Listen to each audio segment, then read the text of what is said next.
Imagine this enjoying your retirement, spending precious time with grandchildren, pursuing hobbies you finally have time for, cherishing that hard-earned independence. It's the future many of us look forward to after decades of work. Now, imagine that future being shattered in an instant. Literally, in the blink of an eye.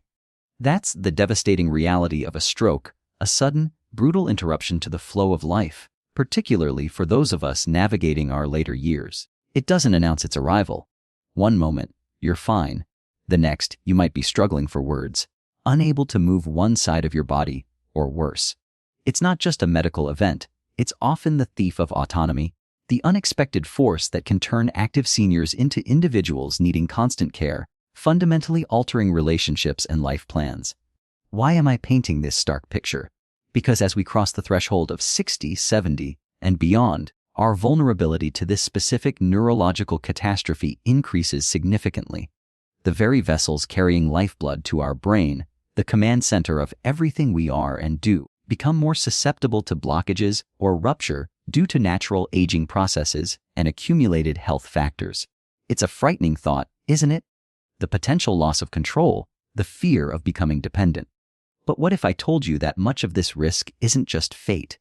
What if understanding why this happens as we age and knowing precisely what signs to watch for could empower you? What if dedicated prevention strategies could drastically lower your chances of ever facing that terrifying moment? That's precisely why we're here today. Not to dwell on fear, but to confront it with knowledge, to understand the unique stroke risks faced by older adults and, most importantly, to learn the concrete, actionable steps you can take, starting now, to protect your brain, preserve your independence, and safeguard those precious golden years.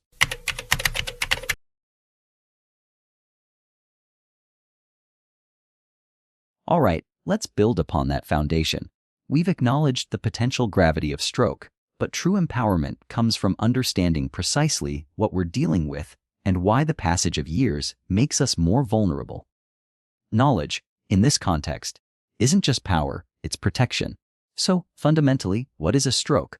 At its core, it represents a sudden crisis within the brain's intricate vascular system. Imagine your brain, this remarkably complex organ orchestrating every thought, feeling, and movement, utterly dependent on a constant, rich supply of oxygen and nutrients carried by your blood. A stroke occurs when that vital supply line is abruptly cut off to a specific area of the brain. Deprived of oxygen, brain cells, the neurons, are incredibly sensitive. They begin to malfunction and die within mere minutes. This cellular death is what leads to the functional deficits we observe, the weakness, the speech difficulties, the sensory loss corresponding to the area of the brain affected. This disruption, this cutting off of blood flow, primarily happens in two major ways, leading to the two main categories of stroke. First, let's discuss ischemic stroke. This is the culprit in the vast majority of cases, roughly 80 to 85%. The term ischemia simply means insufficient blood supply. In an ischemic stroke, a blood vessel feeding the brain becomes physically blocked, preventing blood from passing through. Think of it like a sudden dam appearing in a river, stopping the flow downstream. Now, how does this blockage form? There are several key mechanisms. One major cause involves atherosclerosis, a process many of us become familiar with as we age. This is the gradual buildup of fatty deposits, often called plaques, within the walls of our arteries. These plaques are composed of cholesterol, cellular waste products, calcium, and inflammatory cells. Over many decades, this buildup can narrow the artery, making the channel for blood flow smaller and the artery wall rougher and less flexible. This process doesn't happen overnight. It's a slow, cumulative effect of factors like high cholesterol, high blood pressure, smoking, and diabetes interacting with the natural aging of the vessel wall. When one of these plaques becomes unstable and ruptures, the body reacts as it would to an injury. It tries to form a blood clot to heal the area. This clot, forming right on top of the ruptured plaque within a brain artery S, or a major artery leading to the brain, like the carotid artery in the neck, can grow large enough to completely block the vessel. This is called thrombosis, a clot forming locally at the site of disease. Another significant mechanism is embolism. Here, the blockage isn't caused by a clot forming right there in the brain vessel, but rather by a clot, or sometimes a piece of plaque or other debris that forms elsewhere in the body, breaks free, and travels through the bloodstream. It journeys along until it reaches an artery in the brain too narrow for it to pass through, where it becomes lodged, abruptly cutting off blood flow. A critical source of these emboli, especially relevant to our age group, is the heart. Specifically, a condition called atrial fibrillation, AFib, an irregular, often rapid heartbeat, becomes much more common after age 60. In AFib, the heart's upper chambers, the atria, don't contract effectively, they quiver or fibrillate. This allows blood to become somewhat stagnant, particularly in a small pouch called the left atrial appendage, creating ideal conditions for blood clots to form. If one of these clots breaks loose, it can travel directly up to the brain, often causing large and severe strokes. Having AFib increases your stroke risk by approximately 5-fold. Other heart conditions, like problems with heart valves or areas damaged by a previous heart attack, can also be sources of emboli. Occasionally, fragments can break off from large atherosclerotic plaques in the aorta or corroded arteries and travel downstream to the brain. Finally, within ischemic strokes, we also see lacunar strokes. These affect the very tiny, deep, penetrating arteries within the brain. Years of sustained high blood pressure and diabetes cause significant damage to these delicate vessels, leading to small blockages. While each individual lacunar stroke might cause subtle symptoms, the cumulative effect of multiple lacunar strokes over time can lead to significant problems with movement, thinking, and balance. And integral to understanding ischemic events is the transient ischemic attack, or TIA. As I mentioned, it's often called a mini-stroke. The symptoms, sudden numbness, weakness, visual changes, trouble speaking, are identical to a stroke, but they are temporary, resolving completely, usually within an hour. This happens because the blockage causing the symptoms is brief. Perhaps the clot quickly dissolves or moves along. But please, internalize this critical point: a TIA is an emergency. It is a profound warning sign. It signals that the conditions for a major, permanent stroke are acutely present. The risk of suffering a disabling stroke within the hours, days, or weeks following a TIA is dramatically elevated. Think of a TIA not as a mini-event, but as a warning stroke, demanding immediate medical evaluation. The second major category is hemorrhagic stroke. This occurs when a blood vessel within the skull ruptures or leaks. Instead of a blockage, the problem here is bleeding. Blood escapes from the vessel into the surrounding brain tissue or the spaces surrounding the brain. When the bleeding occurs directly within the brain tissue itself, it's called an intracerebral hemorrhage, IICH. The relentless pressure of chronic, poorly controlled hypertension is the most frequent cause. Over years, high pressure weakens the walls of small arteries deep within the brain, sometimes forming tiny bulges called microaneurysms, which eventually rupture. Less commonly, ICH can result from abnormally formed tangles of blood vessels, arteriovenous malformations or AVMs, bleeding disorders, or sometimes as a complication of blood thinning medication. When the bleeding occurs in the space between the brain and the membranes that cover it, the subarachnoid space, it's termed a subarachnoid hemorrhage, SAH. The classic cause here is the rupture of a cerebral aneurysm, a weak, balloon-like outpouching on a larger artery at the base of the brain. When this bursts, blood rapidly fills the subarachnoid space. This type of stroke often announces itself with an incredibly abrupt, severe headache, frequently described by patients as the worst headache of my life, or a thunderclap headache, often accompanied by neck stiffness, nausea, and light sensitivity. In hemorrhagic strokes, the brain damage is multi-faceted. The escaping blood itself can directly destroy brain tissue. The accumulated blood forms a mass hematoma that compresses adjacent brain structures, increasing pressure inside the skull. Furthermore, the blood breakdown products are chemically irritating to brain tissue and can cause surrounding blood vessels to spasm and vasospasm, further reducing blood flow.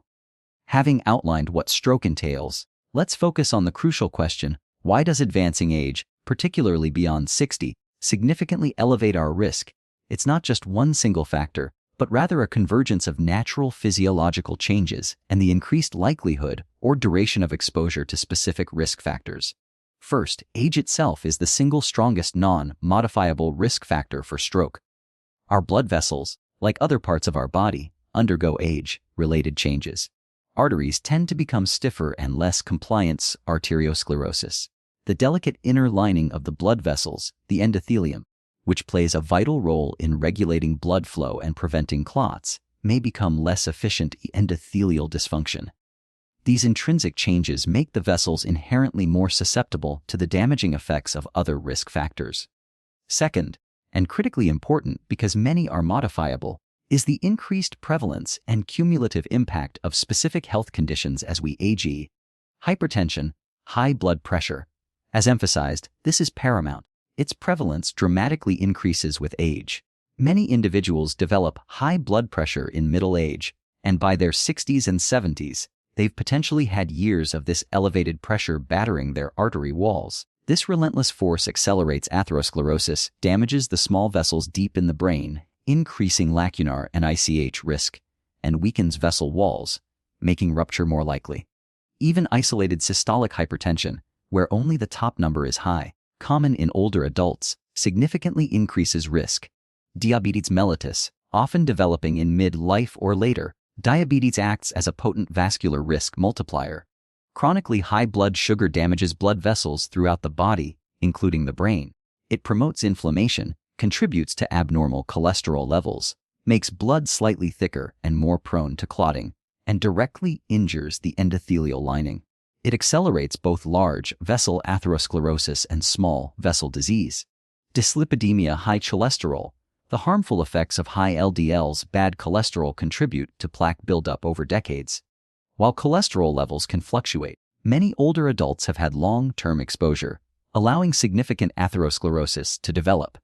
Atrial fibrillation of Phoebe, the likelihood of developing AFib rises steeply with age. Because it can be intermittent or even asymptomatic L-silent AFib, many older individuals may have it without knowing. As discussed, it's a major source of potentially large, disabling embolic strokes.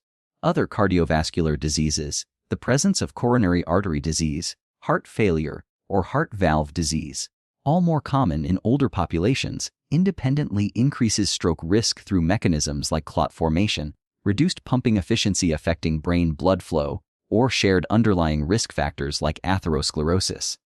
Accumulated lifestyle impact. The consequences of lifestyle choices compound over time. Decades of smoking inflict long-lasting damage on blood vessels. Years of a diet high in salt, unhealthy fats, and sugar contribute directly to hypertension, high cholesterol, and diabetes. A lifetime of insufficient physical activity exacerbates all these conditions. It's the duration of exposure to these factors that truly elevates risk in later life. Reduced physiological reserve, while harder to quantify. The aging body may simply have less capacity to withstand or recover from vascular insults compared to when younger. Therefore, the increased stroke risk in older adulthood isn't solely about the number of candles on the cake. It's about the interplay between the natural aging of our vascular system and the higher probability and longer duration of exposure to critical underlying conditions like hypertension, diabetes, AFib, and high cholesterol, often amplified by long-term lifestyle factors. Recognizing this interplay is fundamental. It underscores that while we cannot turn back the clock, we can actively manage many of these contributing factors. And that leads us directly to our next crucial topic: how to recognize the warning signs of stroke when time is absolutely critical.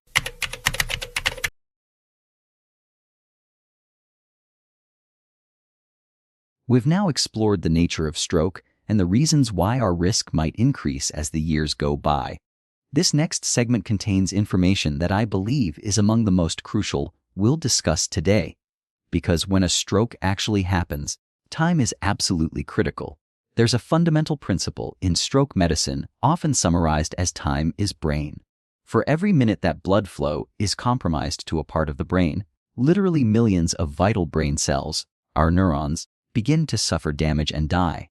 This loss is frequently permanent. The longer the delay before appropriate treatment can begin, the greater the extent of brain injury, which translates directly into more severe disability or, tragically, an increased risk of mortality.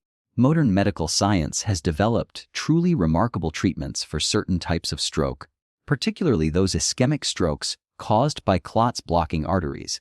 We now have powerful clot-dissolving medications, known as thrombolysis, and sophisticated procedures where we can physically go into the artery and retrieve the clot, called thrombectomy.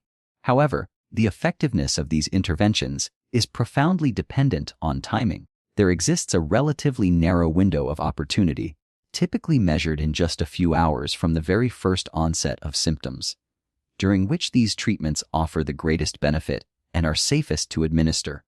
If that window closes, the therapeutic options become significantly more restricted, and the likelihood of achieving a good functional recovery diminishes substantially. Consequently, the single most impactful factor determining how well someone fares after a stroke is the ability to recognize the symptoms rapidly and to take immediate, decisive action. Knowing the warning signs isn't merely helpful information. It possesses the potential to save a life or preserve a person's quality of life.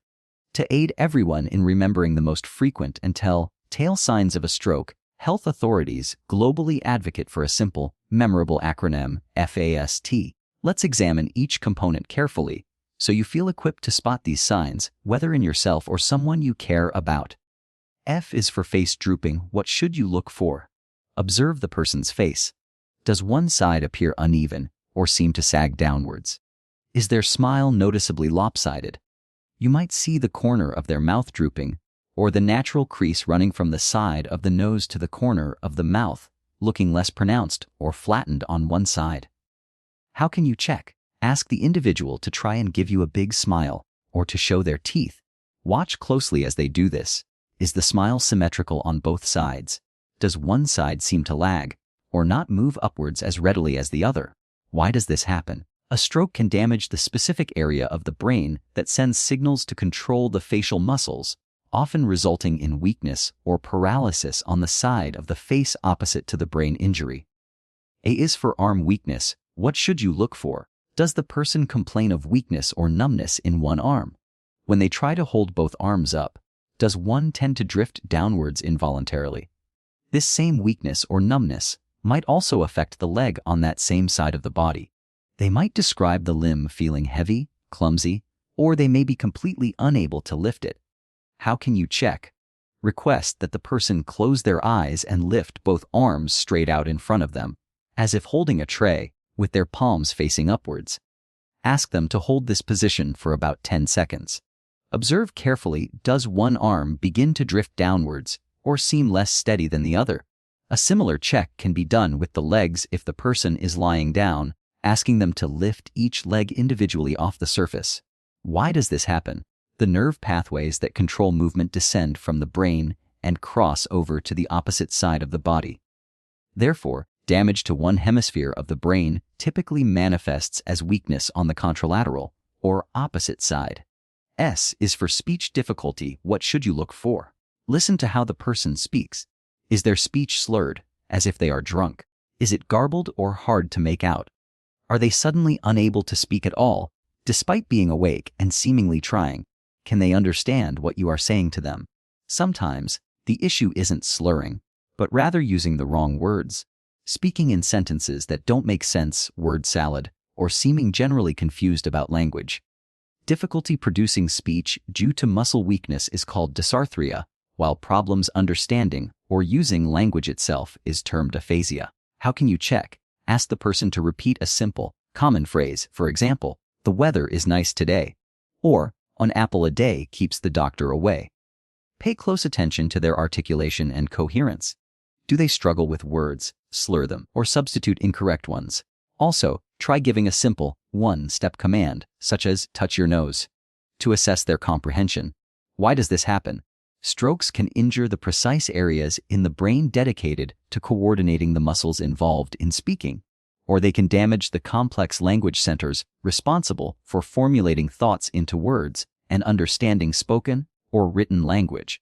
T is for time to call emergency services, such as 115, 911, 999, etc. Use appropriate local number without any delay. The required action if you witness any one of these signs: the face drooping, the arm weakness, the speech difficulty, even if the symptoms appear very mild, or if they seem to come and go tough, as might happen with a TIA, do not hesitate. Call your local emergency medical services number immediately. I repeat, time is of the utmost essence. What information to provide when you call? Clearly state that you suspect a stroke. Give your exact location. Critically important, try to note the precise time when the symptoms first began, or the last time the person was definitely known to be acting normally. This time of onset information is absolutely crucial for the medical team deciding on eligibility for those time-sensitive clot busting or clot removing treatments. If the exact time is unknown, report the last known well time. Why rely on emergency services? Paramedics are trained to begin stroke assessment and provide necessary support while transporting the patient. They are also aware of which local hospitals are designated as specialized stroke centers, capable of providing the rapid, coordinated care needed. Attempting to drive the person yourself might lead to critical delays, and you won't be equipped to handle any potential worsening of their condition during the journey. While the FAST acronym covers the most frequent stroke presentations, it's useful to be aware that strokes can sometimes present differently depending on which part of the brain is affected and whether it's ischemic or hemorrhagic. Remain vigilant for the sudden appearance of any of these symptoms as well as sudden numbness or weakness, particularly if it's confined to one side of the body's face, arm, or leg. Sudden confusion or difficulty understanding speech, seeming bewildered, having trouble following a simple conversation, or becoming disoriented. Sudden trouble with vision, experiencing blurred vision, seeing double, or a sudden loss of sight in one or both eyes, or losing vision in one half of the visual field. Sudden difficulty walking, dizziness, or a loss of balance or coordination, feeling suddenly unsteady on your feet, stumbling, experiencing a spinning sensation, vertigo, or general clumsiness. This could suggest a stroke affecting the cerebellum or brainstem. Sudden, severe headache with no obvious cause. This is particularly noteworthy for hemorrhagic stroke. It might be the characteristic thunderclap headache, extremely intense, peaking rapidly, and feeling different from any previous headache. It might also come with nausea, vomiting, or unusual neck stiffness. The operative word in all these descriptions is sudden. Stroke symptoms typically manifest out of the blue. If you or someone near you experiences any of these signs abruptly, it's safest to assume it could be a stroke and seek immediate medical attention. Recognizing these signs is the vital first step. Acting swiftly and decisively is the equally important second step. Commit FAST to memory. Pay attention to your body and those around you, and never delay in calling for emergency assistance. Your prompt response could profoundly influence the future, potentially preventing severe disability or saving a life. Having learned how to spot a stroke, let's now turn our attention to the most empowering aspect of all, exploring the comprehensive strategies we can employ to actively prevent a stroke from occurring.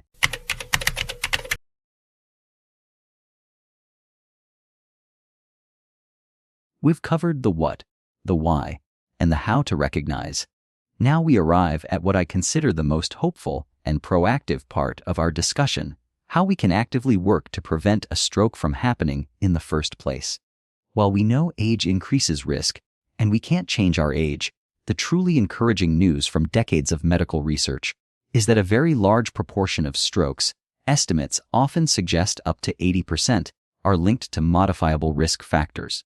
This means there are concrete actions we can take, choices we can make every day that significantly lower our personal risk. Preventing a stroke isn't about one single magic bullet. It's about adopting a comprehensive approach, managing underlying health conditions diligently, and embracing a lifestyle that supports cardiovascular and cerebrovascular health. Let's explore the key pillars of this preventative strategy.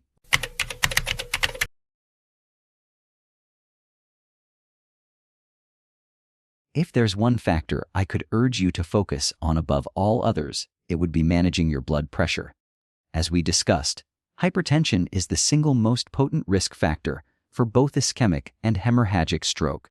It's often called the silent killer because it usually has no symptoms until significant damage has occurred. Therefore, regular monitoring is essential. Know your numbers. Have your blood pressure checked regularly by your doctor. If you have hypertension, monitoring it at home with a validated machine can be very helpful for tracking trends and seeing how well your treatment is working. Understand your target. Work with your doctor to establish a personal blood pressure goal. Generally, for most adults, the target is below 140/90 mmHg and often even lower, perhaps below 130/80 mmHg, especially if you have other conditions like diabetes or kidney disease. This target needs to be individualized. Medication adherence. If you are prescribed medication for high blood pressure, take it exactly as directed, every day, even if you feel fine or your readings seem stable. These medications work long-term to protect your blood vessels. Never stop or change your dose without consulting your doctor. Concerns about side effects should be discussed openly so adjustments can be made. Lifestyle modifications are crucial. Reducing dietary salt intake is paramount. Aim for less than 200-300 milligrams of sodium per day, ideally less than 1/500 mg. Read food labels carefully, limit processed foods, and cook more meals at home using herbs and spices for flavor instead of salt. Adopting a diet rich in fruits, vegetables, whole grains, and lean protein, like the C dietary approaches to stop hypertension diet, is highly effective.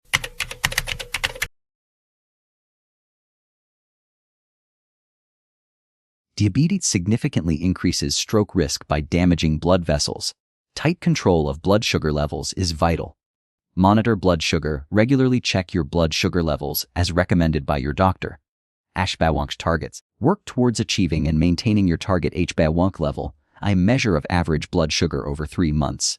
Usually below 7%, though this can be individualized. Medication and insulin. Adhere strictly to your prescribed medication or insulin regimen. Diet and exercise. Follow a diabetes-appropriate diet, focusing on carbohydrate quality and portion control. Regular physical activity improves insulin sensitivity. Regular check-ups. Ensure you have regular checks for diabetes complications, including eye exams, kidney function tests, and foot checks, as these often reflect underlying vascular health.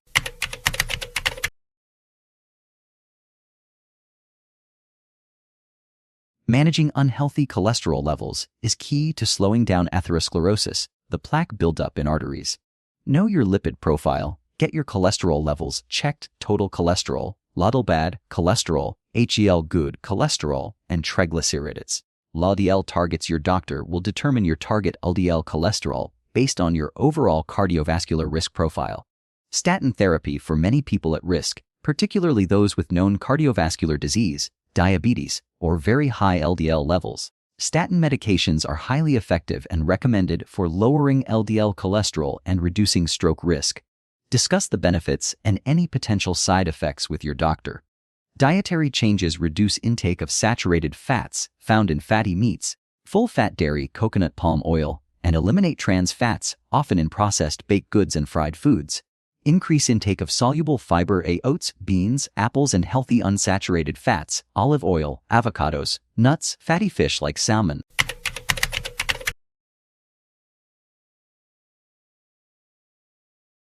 Beyond targeting specific conditions, your overall dietary pattern matters immensely. Focus on whole foods. Prioritize fruits, vegetables. Aim for a variety of colors. Whole grains like brown rice, quinoa, whole wheat bread, legumes, beans, lentils, nuts, and seeds. Choose lean proteins. Favor fish, especially fatty fish rich in omega-3s, poultry without skin, and plant-based proteins. Limit red meat and processed meats. Limit added sugars and refined grains. Reduce sugary drinks, desserts, white bread, and pasta. Stay hydrated. Drink plenty of water throughout the day.